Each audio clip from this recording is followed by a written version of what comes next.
Good morning, Erin. How are you doing today? I'm so great. Thanks for having me. Absolutely. 'Tis the season. I mean, this is when people start exploring when it comes to food because they want to have feasts. This is, I think Christmas is between September 1st and after January. So true. I also think for so many people, September hits and they feel like they can turn on their ovens again. So all summer long, they maybe had them off, but it's cozy season, it's baking season. And this year, I'm hoping it's also savory season. Well, it is. And because, I'm on the front line, so I get the opportunity to be with people and I watch what they're buying and I also see what they're canning. I am so shocked at how many people are turning to canning. I grew up with a mom that cans tomatoes, makes her own jams and jellies. So I really grew up with that kind. And I agree. I think it's so amazing that people are doing it. I think in some cases it has to do with everyone trying to cut down on food waste, Mhm. pickling, making preserves. That's one of the ways that we can do that. And I definitely put some of those ideas in savory baking because some of the times that I actually make things like that, I'm actually not doing a big batch of canning like my mom or grandma might have done. I'm actually just making a single jar to try to use up something that was about to go bad in my fridge. Absolutely. Plus, it's very good for you. I mean, anytime you ferment food and stuff like that, it becomes a probiotic and it helps out the mind, body, and soul. So true. And it's also one of those amazing opportunities to experiment and get creative. At the grocery store, you're going to see typically things like cucumber pickles, Yeah. right? Dill pickles. But when you make them at home, you can make things like pickled celery, pickled carrots. Of course, a lot of people love pickled onions, which is an amazing addition to so many dishes, chili, tacos, you name it. So lots of great flavor there. And it's very easy to do yourself. So See, that was a lot of fun to include in this book. and that's why your book is coming out at the right time because, we talk about this canning and stuff, but people, sometimes I swear they're lost. They don't know what they want to cook. They just know they want to. And so when you have a book like Savoring Baking, it opens up their imaginations. Yeah, definitely. And I think that's one of the coolest things about this book for me. I've written a lot before about more the sweet side of baking. And baking has this reputation for being very by the book, whereas cooking has this reputation for being more off the cuff. Hmm. So, what I love about savory baking is it's the absolute intersection of both. You still need some of the rules and knowledge of baking, but you also can easily customize it to make it exactly as you like, or your family might like, or whomever you're baking for would love. Buttermilk biscuits in the breakfast. I'm here in the South, man. You are speaking our stomachs right now. Biscuits are one of the most important things to me. In fact, when I met my husband, he told me he was not a baker. And the very first thing I taught him to bake were buttermilk biscuits. Because as much as I love making them, sometimes you also want to be made biscuits. Yeah. And there's nothing better than a warm, buttery biscuit. So not only do I have my biscuit recipe in the book, and it is light and it is fluffy and it is super golden brown, but I also have an amazing green chili gravy recipe so that you can make some What? biscuits and gravy. I also even use my biscuit dough to top a chicken pot pie. So you've got a buttery pie crust on the bottom, you've got that creamy chicken filling in the middle, and then the top is buttermilk biscuit, and it does not get any better than that. Isn't this also something that you can prepare early, let's say over the weekend, and then put it in the freezer and then warm it up in the microwave, or put it into the the fry cooker and stuff like that? Yes, definitely. I actually include instructions for all of the recipes in my book for which parts of it can be made ahead, how you can store it, and how you can refresh these items. I just live with my husband, so we're just two people, and I love making some of these baked goods stretch and having fresh baked goods with all I really have to do is warm them up in a toaster oven. So is yeast taking a beating from gluten-free people? Because yeast has been such a major part of our lives for decades and years and centuries, but now it just seems like everybody wants to go gluten-free. Well, one of the things that's tricky about yeast raised recipes that are gluten free is that, wheat and the structure, the protein gluten is pretty important in the process of bread making. It's actually one of the things that gives bread that chewy texture. It contributes to that crusty exterior. It really does so much. But I actually think that yeast, for me, this is a really exciting time in baking because during the pandemic, so many people who were formerly scared of yeast started baking and started, not being afraid of trying to make homemade bread at home. Hmm. And I felt like for years, I've kind of been encouraging people to bake bread. Well, I feel like I don't have to encourage anymore. People have learned kind of the basics of how to do it, and everyone is so excited to kind of flex those skills. So sourdough may have been the trend during the pandemic, but in this book, you're not going to find any sourdough. Instead, you're going to find a lot more breads that are very easy to fit into your regular life. Very simple to make. I have this great recipe called weeknight focaccia, and you can mix up the dough. You don't even need a mixer. Just mix it in a bowl and leave it overnight. And the next day, it will be the fluffiest, the most wonderful bread. And literally, all you had to do was let it sit by itself. It's totally hands off sort of time. The name of the book is Savory Baking. I think what really attracts me to this book is the fact that you totally get why I have a love affair with my kitchen. And that love affair didn't start until the lockdown, where all of a sudden it was like, oh my God, why did I wait half my lifetime to get into this thing? I love sampling the flavor, savoring it, taking chances. Oh my God. Yes, for me, the most fun part about being a culinary professional is that I have that knowledge to experiment and be creative. And I think that so many people who are just learning to cook or bake, sometimes they're scared to deviate from that recipe. And I definitely understand that. But I also think that one of the true pleasures of making things in your own kitchen is doing it like you want. So if you really love garlic, and the recipe only calls for 2 cloves, add the whole head of garlic as far as I'm concerned. Like, go for it. And so, but I think that's one of the things that's so amazing. And I think you're so right. So many people connected with their kitchens during the pandemic. And honestly, for me, it was really special and wonderful to see, because I have felt that connected to my kitchen since I was maybe 14 or 15 years old. I love being in the kitchen. It brings me so much joy. And the reason that I write these books is because I just want to demystify baking a little bit, so that you can just take a recipe in there, not be scared, make it your own, be creative, and find as much joy in the kitchen as I find there. Erin, I have become a master at cooking soups. I love soup. And it's like a dream that I would love to get a soup truck, and every day you're never going to get the same soup, because I can't do it 2 times in a row. Oh my gosh. First of all, I love that. And I would love to come to your soup truck. And when I was growing up, my parents always used to joke that they were going to open up a soup and pie restaurant. Nice. It would only sell soup and slices of pie. And pie is one of my other specialties. So you're definitely speaking my language. And there are some soup recipes in this book. One of my favorites is the cheddar beer soup. I'm from the Midwest, so that's a particularly common thing that we love there. And I even have recipes for homemade bread bowls.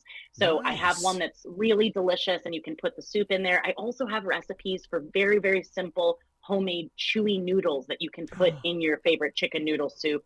It is so simple to make. I think people think that making pasta or noodles is very difficult. These are so simple, so rustic, so homey. Anyone can make them.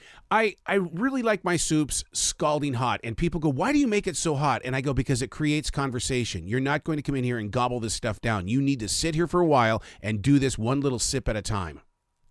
Oh, I love this, that you have a strategy about your meal service. Conversation. This is incredible. Conversation. You got to have the conversation. Hey, and we got to enjoy our food too. How many meals have we all eaten standing over the kitchen sink, or on the go, or at our desks? There's something so lovely, especially about when you take the time to cook or bake, about taking the time to enjoy it, really sitting there. I think I have the opposite problem of you, though. I serve people baked goods fresh out of the oven, and because I'm a baker, I have like no feeling in my fingers. Oh, wow. And I just rip into it, and it's steaming, and everybody else is like, ooh, ooh, ooh, it's hot. Yeah. I can't eat it yet. I can't eat it yet.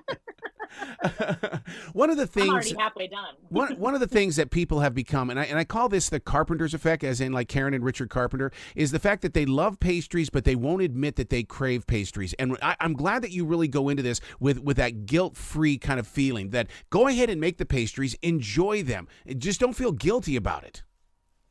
Absolutely. And I also think that, there's a time and place for everything. You don't have to be baking for every single meal of the day, but also if you love baking, it's so wonderful to incorporate it beyond dessert. Dessert we don't need to only wait until it's our birthday to have a slice of cake.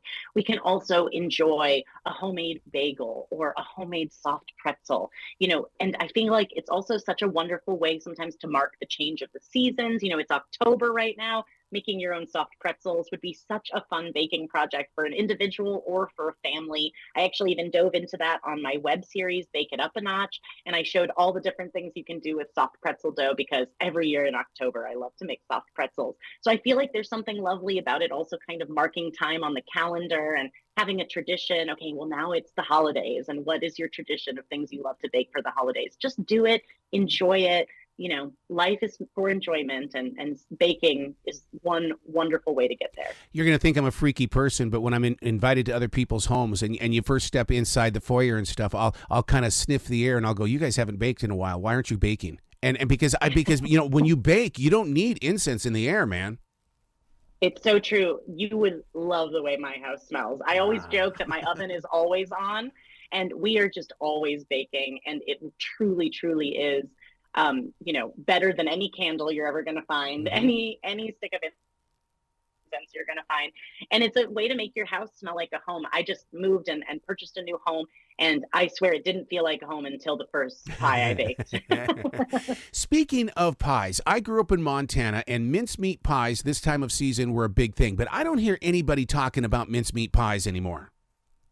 I think that people misunderstand what mincemeat actually is. Of course, in the States, a lot of people that didn't grow up eating it, they assume then that it is a savory pie. But a lot of mince pies are, of course, a delicious sweet treat. I had a recipe for little bite-sized mince pies in my book, The Book on Pie, which was my last book.